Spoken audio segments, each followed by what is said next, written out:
Rumesponde ang Philippine Coast Guard sa iba't ibang insidente ng pagkalunod na naitala sa nakaraang long holiday.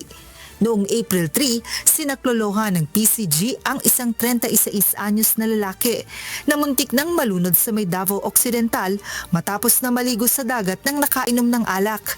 Agad siyang nirescue ng Coast Guard District Southern Mindanao nang makitang nahihirapan na sa tubig ang biktima at isinugod sa pagamutan. Isa pang drowning incident ang nirespondehan rin ng PCG kung saan isang 38 anyos na lalaki ang muntikang malunod sa may Barangay Sentro 1 sa Claveria, Cagayan noong Biyernes.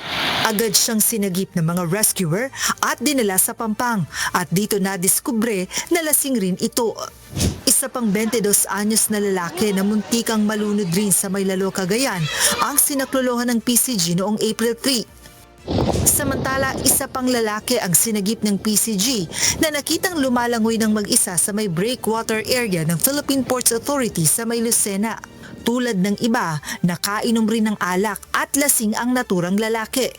Batay sa impormasyong nakalap ng PCG, sinasabing siya ay bumiyahe mula sa Sorsogon at pauwi na sana ng Taytay, Palawan.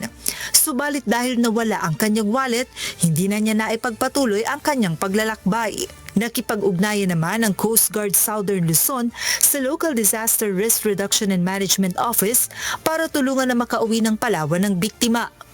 Samantala, isang 5 taong gulang na bata rin ang nailigtas ng PCG mula sa muntik ng pagkalunod sa isang beach resort sa Borbon, Cebu noong Sabado, April 4. Agad naman siyang dinala ng ospital para mabigyan ng karampatang atensyong medikal.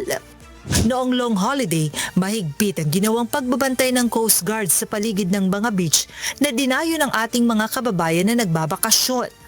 Bukod sa insidente ng pagkalunod, isa pang 47 anyos na lalaki ang binigyan ng medical assistance ng PCG matapos makaranas ng paninikip ng dibdib at hirap sa paghinga sa gitna ng kanyang pamamasyal sa may Cambugahay Falls sa Lassi, Siquijor noong Huwebes, April 2.